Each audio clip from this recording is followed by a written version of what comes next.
Bible dit dans 1 Samuel chapitre 3 verset 19, la Bible dit Samuel grandissait et l'Éternel était avec lui. Samuel grandissait et l'Éternel était avec lui. Et il ne laissa tomber à terre aucune de ses paroles. La Bible dit, il ne laissa tomber à terre aucune des paroles de Samuel.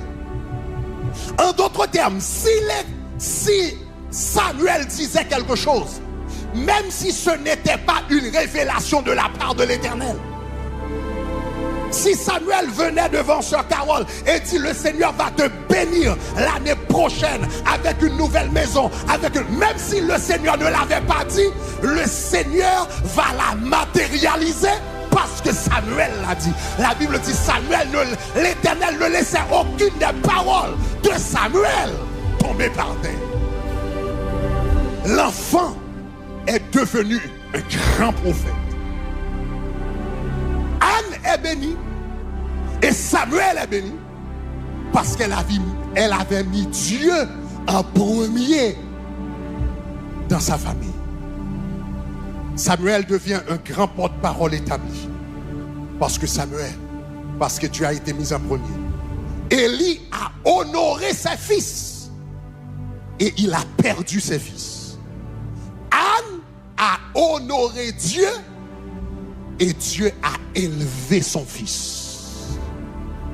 Et Dieu a béni son fils. Donc qu'est-ce que nous avons appris de cela? Chers amis, dans nos familles, plaçons Dieu en premier. Dans ton mariage, place Dieu en premier. Dans l'éducation de tes enfants, place Dieu en premier. Dans l'atmosphère familiale, place Dieu en premier. Dans les décisions de la famille, place Dieu en premier. C'est Dieu qui attire les bénédictions. Donc ce passage nous encourage à mettre Dieu en premier dans la vie familiale. Donc, Anne, comme je viens de vous le dire, Élie a honoré ses enfants plus que ses fils et il les a perdus.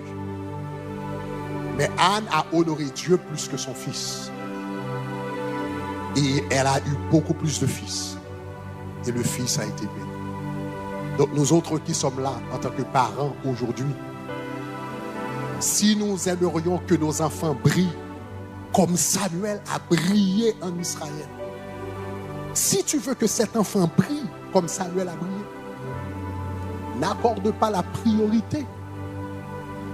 N'accorde pas la priorité à l'enfant sur Dieu. Accorde la priorité à Dieu. Et tu vas être béni. Et ta famille va être bénie. Prions ensemble.